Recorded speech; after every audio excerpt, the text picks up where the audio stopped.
Era el último acto de un corazón confundido.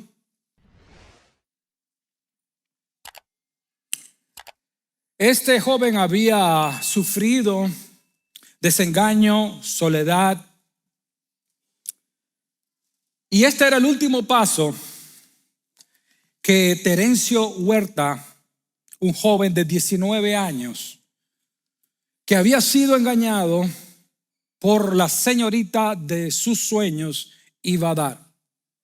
Dice que una noche, caminando juntos, él ya sin esperanza, le dijo a la joven que lo engañaba: te amo, Tina. Dice la historia, que fue historia real, sacó un revólver de su bolsillo, un revólver calibre 22, lo puso en su sien y apretó el gatillo. Se cuenta que hubo un estallido y de una forma bastante inexplicable, aunque hubo humo y el ruido normal de una bala, el plomo se quedó semi atascado, pero parte salió y rozó el cráneo de este joven. Algo parecido a lo que le pasó a Trump. Sí, algo parecido. Y cuando sucede esto, la gente se preguntó: ¿y por qué lo hizo? Este joven es un joven que, a pesar de su edad, había sufrido mucho. Fue abandonado por sus padres. Tuvo a la calle por su hogar durante muchos años. Los maestros de este joven fueron delincuentes empedernidos.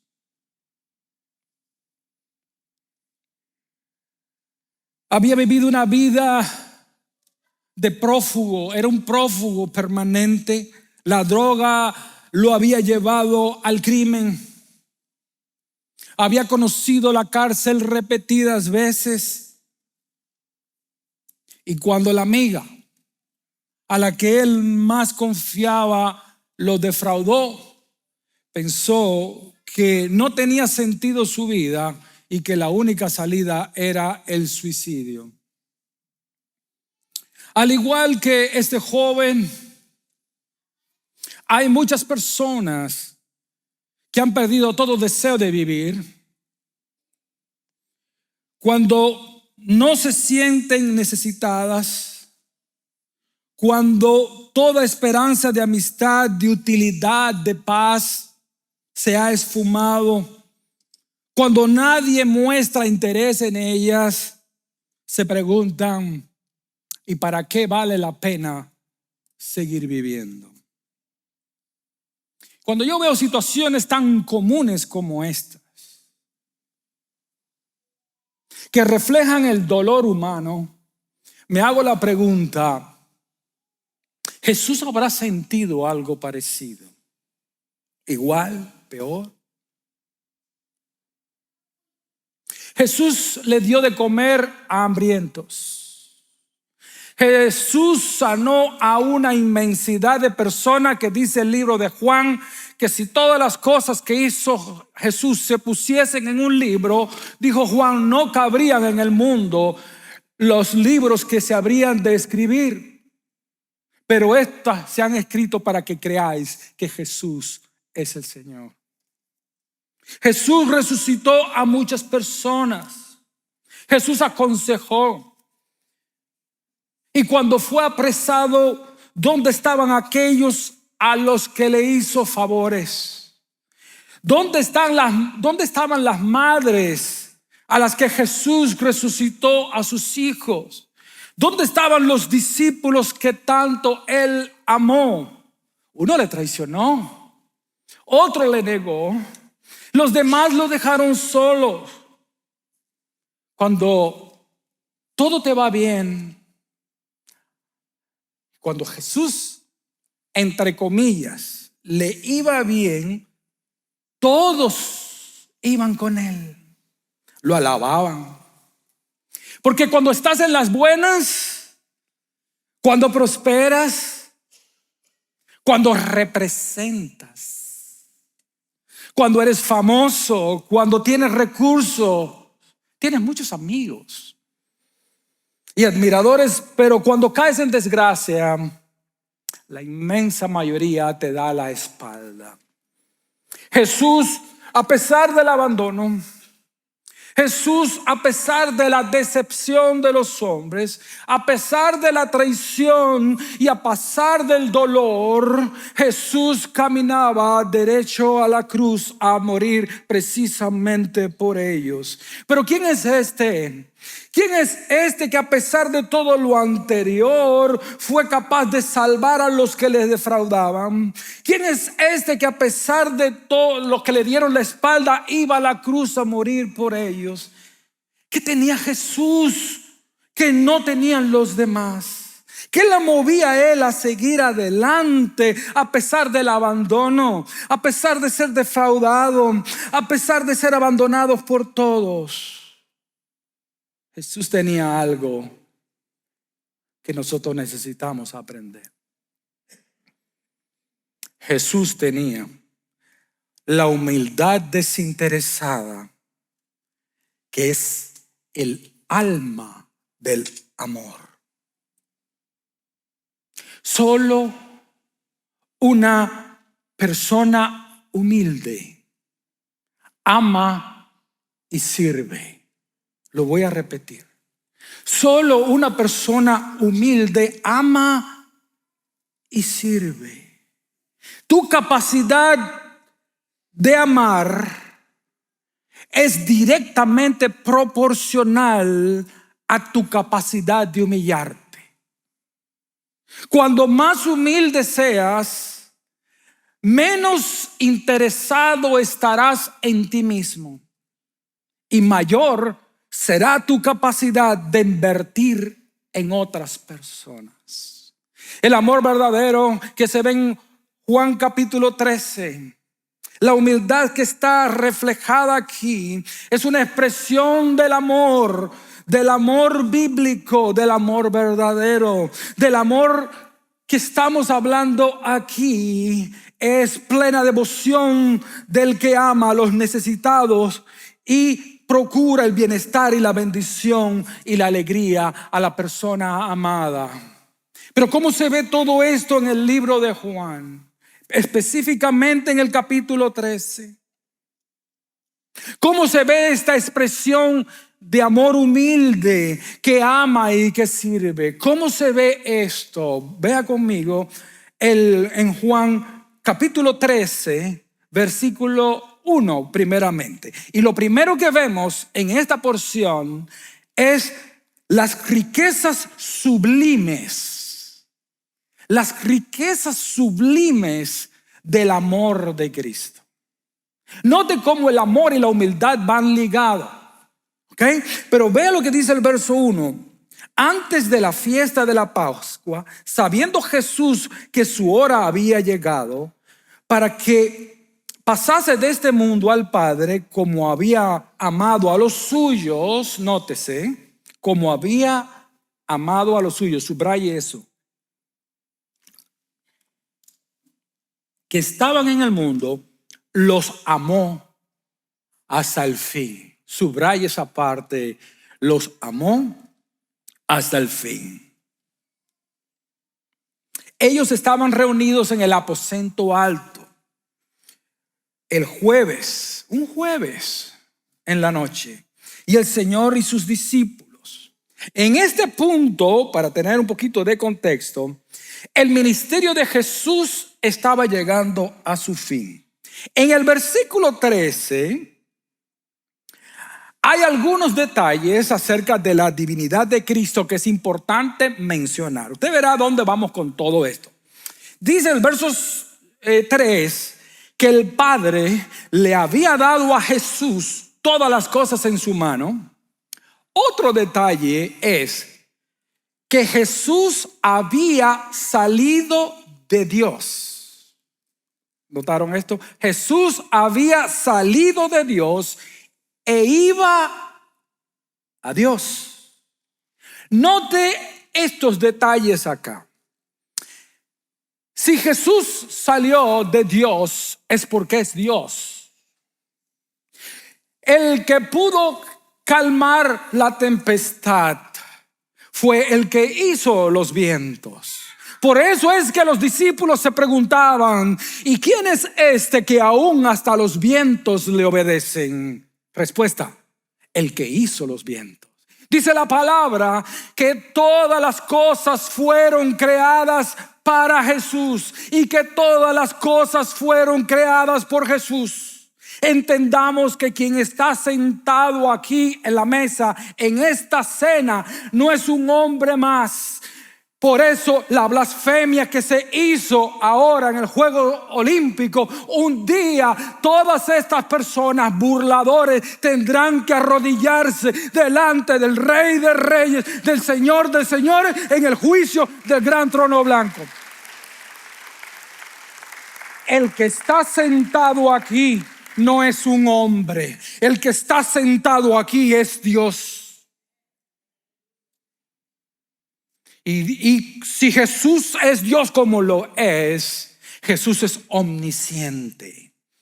No solamente lo sabe todo, puede leer los pensamientos. Recuerda cuando le dijo a Natanael: debajo de la higuera te vi antes de que vinieras. Porque Jesús lo sabe todo, lo ve todo. ¿Y por qué decimos este punto? ¿Por qué yo toco este punto? Mira, hermano, que en esta mesa habían diferentes conversaciones, y una de esas conversaciones está en Lucas capítulo 22, y si tienen la amabilidad de buscarlo o leerlo en la pantalla, sería fenomenal.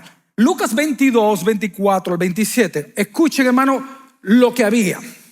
Hubo también, verso 24, Lucas 22, 24, hubo también entre ellos una discusión sobre quién de ellos sería el mayor. Fíjese, esto es extremadamente importante para entender lo que estaba pasando. Pero él le dijo: los reyes de las naciones se enseñorean de ellas, y los que sobre ellas tienen autoridad son llamados bienhechores. Pero no así vosotros, sino que el mayor entre vosotros sea como el más joven, y el que dirige como el que sirve. Pues, ¿cuál es el mayor? ¿El que se sienta a la mesa o el que sirve? No es el que se sienta a la mesa, pero yo estoy entre vosotros como el que sirve. Oiga, la discusión que había entre los discípulos es: ¿quién de nosotros va a ser el jefe? ¿Quién de nosotros que hemos estado con Jesús, que hemos visto todo lo que Jesús ha hecho, vaya arriba a ser después de Jesús, yo? Esa es la discusión. ¿Y por qué yo le hablé acerca de la divinidad de Jesús? ¿Por qué yo le dije a usted que Jesús es omnisciente? ¿Por qué le dije que Jesús es Dios? ¿Y qué tiene que ver esto con este pasaje? Sencillo. Dice el versículo 1 que Él amó a los suyos, y dice que los amó hasta el fin. Cuando usted pone su confianza en alguien y esa persona lo decepciona, cuando usted se casa con alguien y esa persona comete adulterio, para usted es una sorpresa porque apenas se va dando cuenta. Pero yo quiero que ustedes noten que en esta cena ya Jesús, como omnisciente, sabía lo que iba a pasar. Para mí es mucho más difícil amar cuando sabes positivamente que te van a traicionar. No era una sorpresa para Jesús. ¿Es difícil amar cuando te decepcionan? Sí, es difícil. Es difícil amar cuando pusiste toda tu confianza y después usaron lo que tú le dijiste en tu contra. Te sientes apuñalado por la espalda. Sí, y te sientes así cuando lo sabes, cuando te das cuenta. Pero es que ya Jesús lo sabía, y a pesar de que sabía que lo iban a traicionar, aún así los amó hasta el fin. Nótese, Jesús los amó hasta el fin a pesar de que los seguían por interés. ¿Cómo se sentiría usted si la persona solamente lo siguen por lo que usted le va a dar? Que Jesús, recuerda cuando le dijo: ustedes me siguen porque yo les di de comer. Jesús lo sabía. Pero es difícil amar a pesar de que sabes positivamente que las personas te están siguiendo por a ver qué es lo que sacan de ti. Él los amó hasta el fin a pesar de que sabía que lo iba a traicionar. Dice el verso 2: y cuando cenaban, como el diablo ya había puesto en el corazón de Judas Iscariote, hijo de Simón, que lo entregara, Jesús, sentado allí, sabía quién era el que lo iba a entregar. Y por el libro de Lucas capítulo 22 versículo 3 al 6 se sabe que en este momento, cuando Judas Iscariote estaba aquí y Jesús empieza a alabarle los discípulos, ya Judas había traicionado a Jesús y había entrado en una negociación con los escribas y fariseos para entregar a Jesús. Es decir, la traición ya estaba planeada. Y ese hombre sentado allí, y Jesús sabiendo lo que iba a hacer, y aún así se inclinó y le lavó los pies. ¿Hay algo, una enseñanza aquí? Sí, muchísima. Jesús los amó a pesar de que lo iban a traicionar. Jesús los amó a pesar de que lo seguían por el interés. Jesús los amó hasta el fin a pesar de que Pedro le iba a negar. Aún allí mismo, el mismo Pedro le dijo: mi vida daré por ti. Jesús le respondió: ¿tu vida darás por mí? No me engañas, Pedro, no me engañas. De cierto te digo, no cantará el gallo sin que me hayas negado 3 veces. Jesús los amó hasta el fin a pesar de que Pedro lo iba a negar. Jesús los amó hasta el fin a pesar de que cuando estaba allí en la cruz, todos los discípulos le abandonaron. Ya. Las riquezas sublimes del amor de Cristo. En este mundo tú amas a las personas que te tratan bien, a las personas que son fieles, a las personas que te siguen sin interés. Ya, eso lo hace cualquiera. Cualquiera hace eso, eso es lo normal. Lo anormal es hacerlo a pesar de. Hay algo que hay que enseñarnos aquí, mucho. Pero aquí se ve una revelación impresionante de su amor en los versículos 3 al 11. Vea cómo se muestra esta majestad de Cristo acá. Note el contraste, hermano. Miren, vean estos detalles. En versículo 3 y después vean cómo comienza el versículo 4. Amén. Dice: sabiendo Jesús que el Padre le había dado todas las cosas en las manos y que había salido de Dios y a Dios iba, es una indicación de que Jesús sabía quién era. Jesús sabía que Él es Dios, que había venido de Dios. Pero noten el versículo 4. ¿Cómo se muestra? Ve el contraste. Jesús presentado por Juan, porque uno de los propósitos del libro de Juan es presentar de que Jesús es Dios, la divinidad de Jesús. Y por eso usted ve que en el versículo 3 Juan añade esto, sabiendo que él había salido de Dios y que a Dios iba, mostrando su divinidad. Pero si ve el versículo 4, dice: así que se levantó de la mesa, se quitó el manto, se ató una toalla a la cintura, luego, dice el verso 5, echó agua en un recipiente y comenzó a lavarle los pies a los discípulos y a secárselos con la toalla que llevaba en la cintura. Note, primero, lavar los pies Era un acto de cortesía que mostraba amor y respeto al invitado. Número 2. Note estos detalles en la narración. Dice que se levantó de la cena. Quiere esto decir que ya ellos estaban comiendo cuando Jesús se levanta. Entonces todos estaban en la mesa, vean el escenario, listos para recibir, listo para el pipirín, para comer. Pero nadie se había levantado. Y era una cortesía que cuando alguien entraba a una casa, lo primero que se hacía era lavarle los pies. Pero aquí están todos con las patas sucias. Todos. Y nadie se levantaba a lavar los pies. La persona que lavaba los pies era la persona del nivel más bajo de la sociedad. Por lo general era un esclavo, y un esclavo de la más baja jerarquía. De los discípulos, nadie quiso lavar los pies. ¿Saben por qué? Porque el hecho de levantarse y lavar los pies era un acto de humillación. Simple y sencillamente estaban admitiendo su inferioridad. Es decir, esto es en la mente de ellos, hermano. En la mente de ellos creían que si ellos lavaban los pies a los demás, se estaban rebajando. Oiga, rebajando.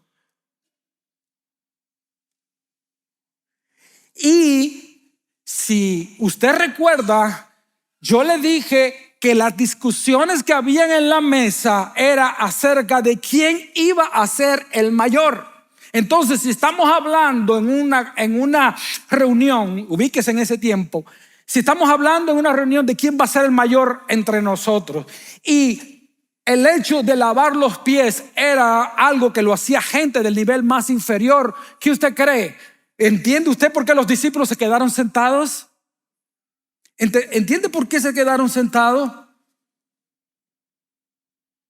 Y hay otra cosa interesante aquí.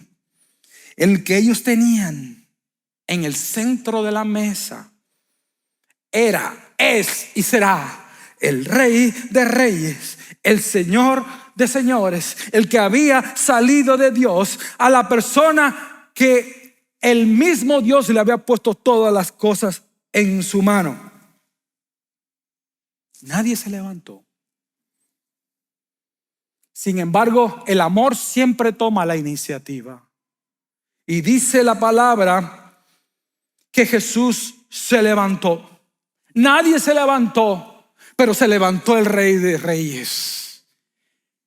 Los que tenían que levantarse, lavarle los pies, besarle los pies, ungirlo con un perfume como hizo aquella mujer, era cada uno de ellos.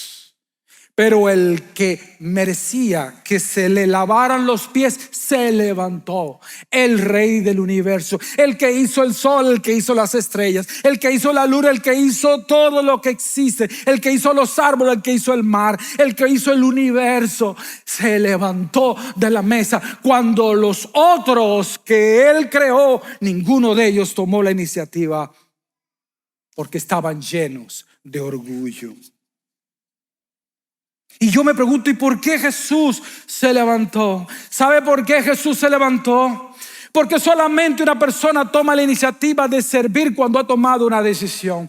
Y Jesús había tomado una decisión, y esa decisión se ve en Filipenses capítulo 2 versículos 6 al 9, que dice: el cual, siendo en forma de Dios, no estimó el hecho de ser igual, no semejante, ojo, testigo de Jehová y lo que le han enseñado, no estimó el ser igual a Dios. Por eso que le dijo a Tomás: el que me ha visto a mí, ha visto al Padre. ¿Quién hace las obras que Jesús hace si no es divino? ¿Quién perdona pecados si no es Dios? Él es el Dios. Y dice la palabra que no estimó el hecho de ser igual a Dios como cosa que aferrarse, sino que se despojó a sí mismo.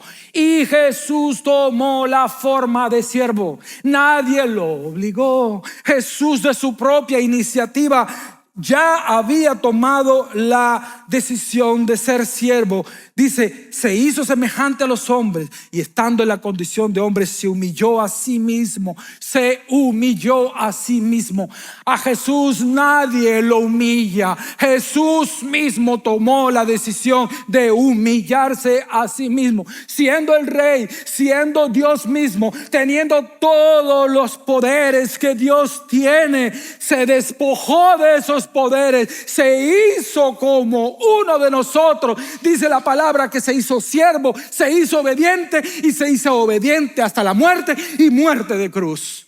Por lo tanto, nosotros entendemos aquí, gloria a Dios, aquí no es un hombre que quiera aparentar ser humilde. No. Juan es muy claro cuando dice que él salió de Dios. Juan es muy claro para hablar aquí de que Jesús sale de la misma esencia de Dios y que estaba regresando a Dios. Y este es el punto principal aquí en la enseñanza. El que es igual a Dios, el que es Dios, se humilló. Él ascendió de la gloria y lavó los pies.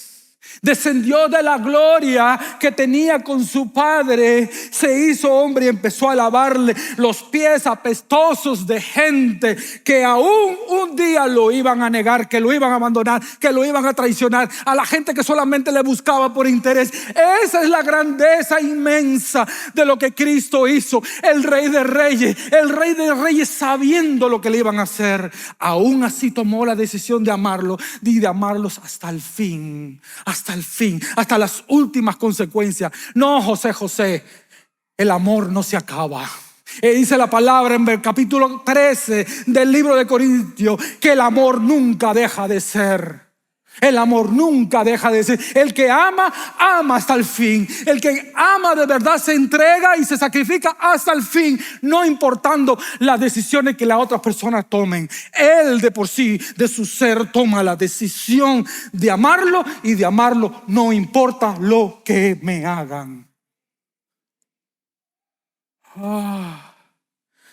Por eso fue que se levantó, porque quería darle una lección. Pero si usted sigue para adelante, yo creo que cada uno de nosotros hubiese sido como Pedro. Pedro no entendió esto. Vea lo que dice el versículo 6, que cuando llegó a Simón, porque le estaba lavando los pies a los demás: ¿y tú, Señor, me lava los pies a mí? Él entendía quién el que estaba arrodillado allí o que estaba lavando. Él sabía quién en su origen divino. Él sabía quién era Jesús. Tú, el Dios que hizo todo, tú lavándome los pies a mí. Ahora no entiende lo que yo estoy haciendo, respondió Jesús, pero lo entenderás más tarde. No, y la expresión aquí no que dijo Pedro es no way. No, de ninguna manera. No, yo no te voy a permitir eso. Claro, hasta cierto punto, hermano, es loable la reacción de Pedro, porque simplemente nosotros hubiésemos actuado de la misma manera. No, Señor, pero por favor, si yo soy el que tengo que lavarte a ti, jamás me lavarás los pies. Jesús contestó: si no te los lavo, no tendrás parte conmigo. Simón Pedro dijo: entonces, Señor, no solo los pies, sino también las manos y la cabeza. Aquí Pedro no entendía y estaba tratando de buscarle una explicación a lo que Jesús estaba haciendo, y pensaba que se refería a una limpieza espiritual, pero no había entendido el mensaje. Entonces Jesús, aclarando la parte espiritual, dice: el que ya se ha bañado no necesita lavarse más que los pies, contestó Jesús, pues todo su cuerpo ya está limpio. y ustedes ya están limpios, aunque no todos, refiriéndose a Judas. La limpieza que habla Jesús aquí es la limpieza de cuando una persona acepta a Cristo como Jesús y su Salvador, porque dice la palabra: el que cree en mí, de su interior correrán ríos de agua viva. El agua que habla aquí es la salvación puesta en Cristo Jesús. Por eso Jesús le está aclarando este punto a Pedro, pero ese no es el mensaje central del por qué Jesús le lava los pies a los discípulos. Jesús no estaba queriendo que esto fuese un rito, hermano. Esto no es de que Jesús estaba poniendo una ordenanza más, como tenemos el bautismo, como tenemos la cena del Señor. No se trataba de eso. Aquí se trataba de una lección de vida. Jesús quería enseñarle algo mucho más profundo, porque ya ellos eran salvos. Entonces solamente le aclara este punto de la salvación a Pedro. Vean ustedes, hermano, la respuesta adecuada que debemos de tener al amor de Cristo. Ve aquí en el verso 12. Y cuando terminó de lavarle los pies, se puso el manto y volvió a su lugar.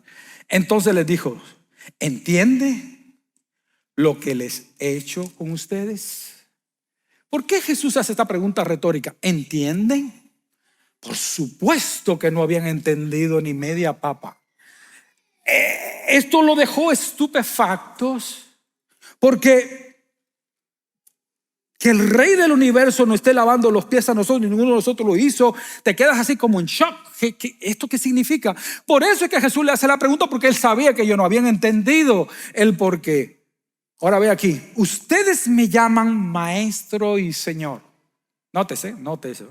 Ustedes me llaman maestro y señor, y dicen bien, porque lo soy.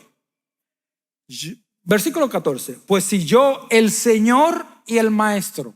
Noten cómo Jesús cambia el orden de los títulos. Eso es un giro sintáctico aquí, porque en el versículo 13 él dice: ustedes me llaman maestro. Maestro era rabí, pero el Señor tenía una categoría mucho más elevada. Es decir, tal vez ustedes me están viendo a mí como maestro, pero yo soy el Señor. Yo soy el Señor de señores. Yo soy el mandamás. Yo soy el que verdaderamente hizo todo el universo y lo hice ustedes. Por eso Jesús revierte el orden de los títulos y le dice aquí: pero si yo, el Señor, primeramente, porque Jesús era primeramente Señor antes que Maestro. Si yo, el Señor y el Maestro, le he lavado los pies, también ustedes deben lavarse los pies los unos a los otros. ¿Estaba Jesús hablando aquí de un rito, de que todos los domingos tenemos que lavarle los pies a los hermanos? No está queriendo decir eso, por nada. Estaba dándole un mensaje de humildad. Porque si yo, que soy el Señor, si yo que soy Dios, si yo que hice el universo, lo hice a cada uno de ustedes, hice cada célula de su cuerpo, si yo que tengo todo poder, si yo que soy el comandante en jefe de todos los ejércitos celestiales, que con un solo dedo de su mano destruye y hace y crea de la nada. Si yo, ese Dios que tengo todo poder, si yo soy el Señor del universo y hizo esto, ¿quiénes son ustedes para ser menos? ¿Entiende? ¿Quiénes son ustedes? Y normalmente, hermano, las personas que no tienen posición son los más orgullosos. Las personas a veces que tienen más dinero, que tienen más recursos, son las personas más orgullosas. Dice, verso 15: les he puesto ejemplo para que hagan lo mismo que yo he hecho con ustedes. Les aseguro que ningún siervo es más que su amo, y ningún mensajero es más del que le envió. ¿Entienden ustedes esto? Bienaventurados, dichosos, si lo ponen en práctica. Con esto en mente y a la luz de todo lo que hemos visto, aquí hay algunas lecciones que son muy importantes, hermano. Primero, el servicio humilde sale espontáneamente de un corazón que ama. Jesús no se levantó de la mesa y lo anunció con valentía. Mírenme, no. Ahora le voy a demostrar la humildad. No, simplemente comenzó a lavar los pies.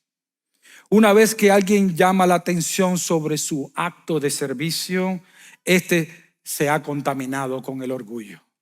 Si haces bien, que no sepa tu mano izquierda o derecha, como usted le quiera llamar, lo que hizo la otra mano. No publique que usted invitó a fulano a comer. No invite de que usted lo ayudó, de que usted le ahorró esto, de que usted hizo otro. Cualquier persona que hace eso está contaminado con el orgullo, porque lo que desea es la aprobación de las personas. Segundo, uno no anuncia un acto humilde, ni antes ni después que lo haya realizado. Tercero, la humildad es estar dispuesto a servir sin vergüenza. ¿Por qué razón? Porque hay veces que nos da pena que alguien nos ayude. ¿Por qué? Porque choca con nuestro orgullo.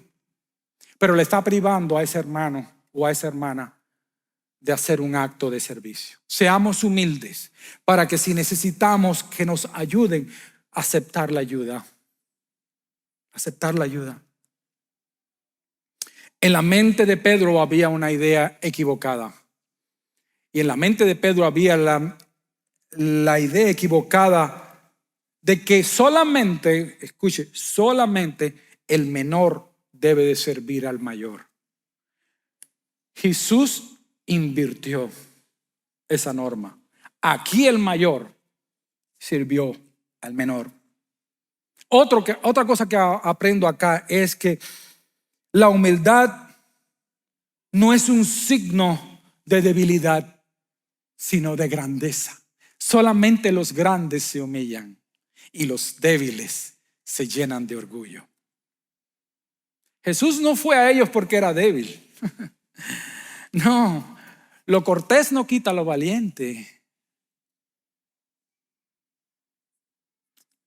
Y otra cosa muy importante que se nos quede en mente, hermano: el servicio humilde no discrimina.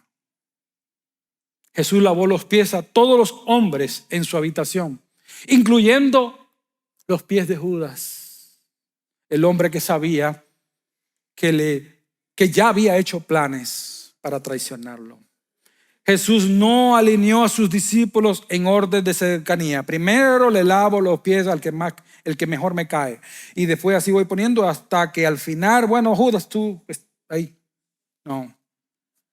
Jesús lavó los pies que necesitaban lavarse sin favoritismo y sin prejuicio.